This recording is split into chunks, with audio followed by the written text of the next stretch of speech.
বাংলাদেশ পোশাক প্রস্তুতকারক ও রপ্তানিকারক সমিতির সভাপতি এস মান্নান কোচি বলেছেন, বর্তমান কঠিন পরিস্থিতি মোকাবেলা করার জন্য আমাদের মূল প্রস্তাবগুলো প্রস্তাবিত বাজেটে প্রতিফলিত হয়নি। বাজেটে শিক্ষা ও দক্ষ মানব সম্পদ উন্নয়ন, কর্মসংস্থান, কৃষি, বিদ্যুৎ ও জ্বালানি, অবকাঠামো ও সামাজিক নিরাপত্তা খাতকে অগ্রাধিকার দেওয়া হয়েছে। এগুলো বাজেটের ইতিবাচক দিক। শনিবার ২০২৪-২৫ অর্থবছরের প্রস্তাবিত বাজেট বিষয়ে উত্তরার বিজিএমএ কমপ্লেক্সে বিজিএমইএ, বিকেএমইএ ও বিটিএমএ এর যৌথ সংবাদ সম্মেলনে তিনি এসব কথা বলেন। বাজেটে শিক্ষা ও দক্ষ মানব সম্পদ উন্নয়ন, কর্মসংস্থান, কৃষি, বিদ্যুৎ ও জ্বালানি, অবকাঠামো ও সামাজিক নিরাপত্তা খাতকে অগ্রাধিকার দেওয়া হয়েছে।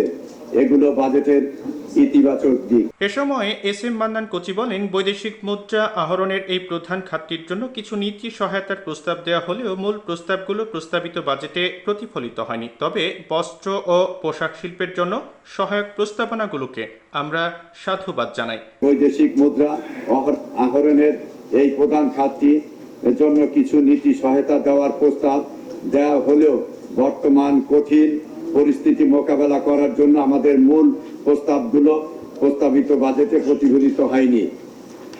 তবে বস্ত্র ও পোশাক শিল্পের জন্য সহায়ক প্রস্তাবনাগুলোকে আমরা সাধুবাদ জানাই। এদিন সংবাদ সম্মেলনে উপস্থিত ছিলেন বিকেএমইএ এর নির্বাহী সভাপতি মোহাম্মদ হাতেম, বিজিএম এর সহসভাপতি ও পরিচালক এবং বিটিএম এর নেতৃবৃন্দ।